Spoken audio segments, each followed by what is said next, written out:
and our thoughts and our prayers go out to their families. But don't let them be defined by the manner of their deaths. They should be remembered for who they were, the joy that they gave, the lives of others that they touched.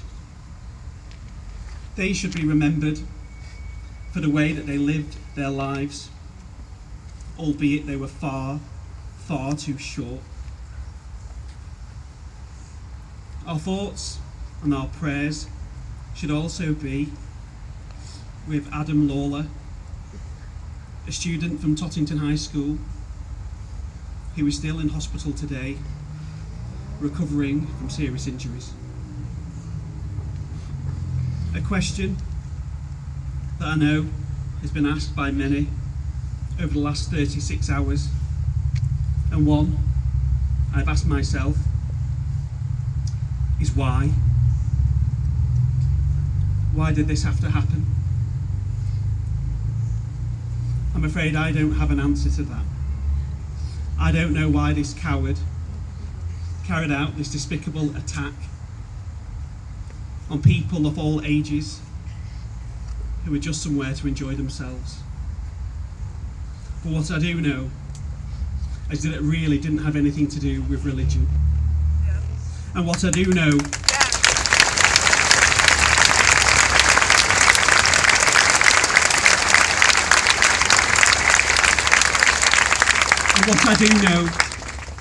is that we can't let them win.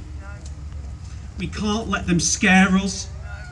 We can't let them fill our hearts with fear and hatred. We can't let them divide our community, turning neighbour against neighbour. We are better than that. We are stronger than that.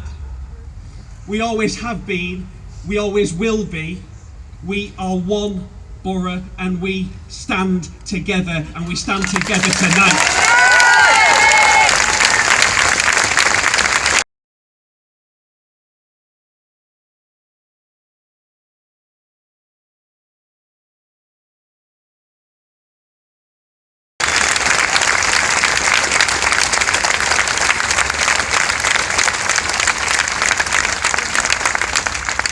We stand together with our love, with our compassion, with our understanding. We know that love always, always trumps hate.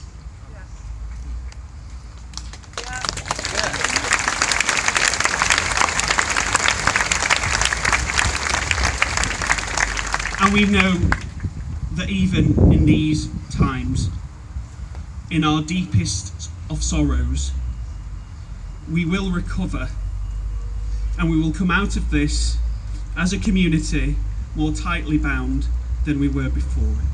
Yeah. They say that justice, truth, love are lights that never go out.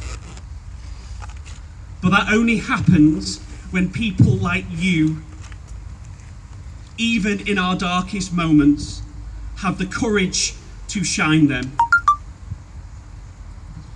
We need to ensure, working together, that those lights never go out in Bury. Thank you.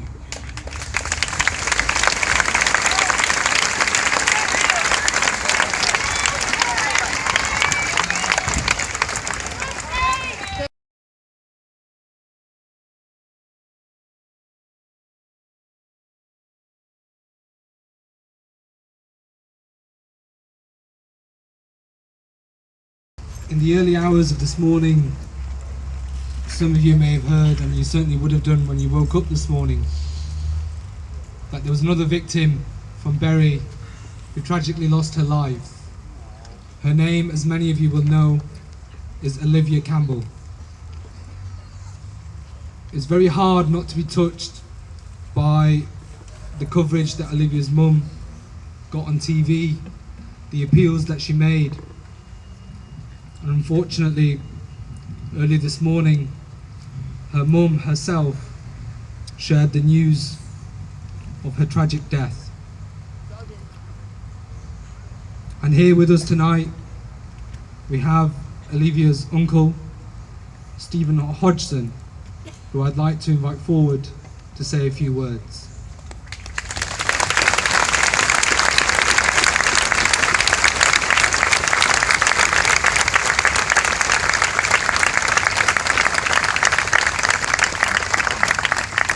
Can I just start by saying apologies for Paul and Charlotte. They're actually at the stadium at the moment helping the police with their inquiries.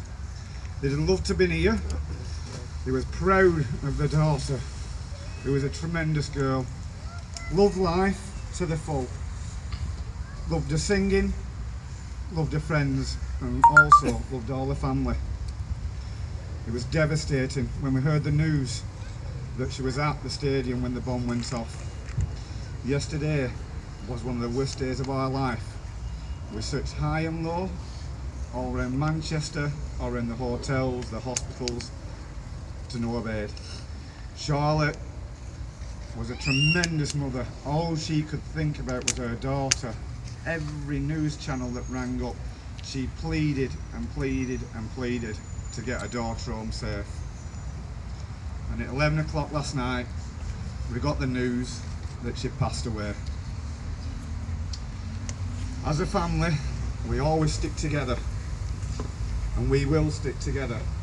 As a community, everybody has helped us, everybody, through Facebook, through Twitter, police, the media, everybody.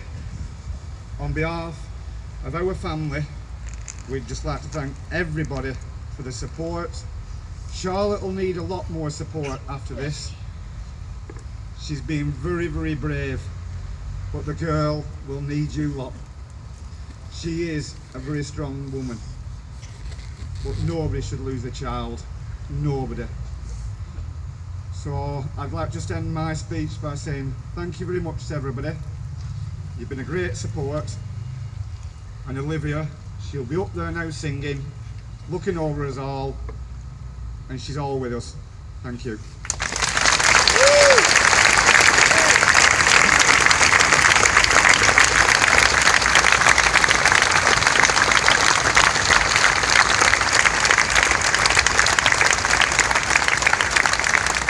Closing, I'd just like to say before I direct you towards the books of condolences that we have here tonight, is firstly I want to thank, as I did at the beginning, each and every one of you for turning out tonight. This is an incredible turnout, and this is a testament to the strength of Bury and the strength of Greater Manchester, that when we face hatred and adversity, we respond with love, unity and peace.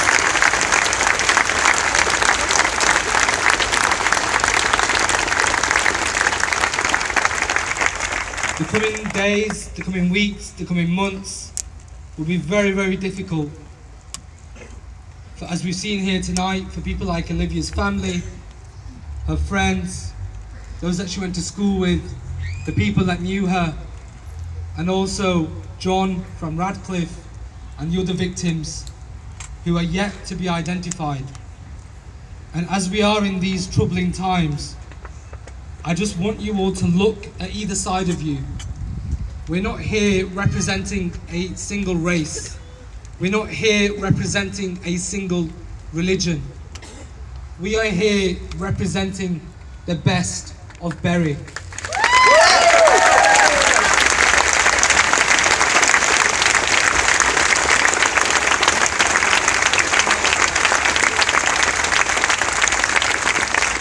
And in the words of Charlotte, please don't let Olivia, please don't let the other victims be a symbol for what the perpetrators want them to be.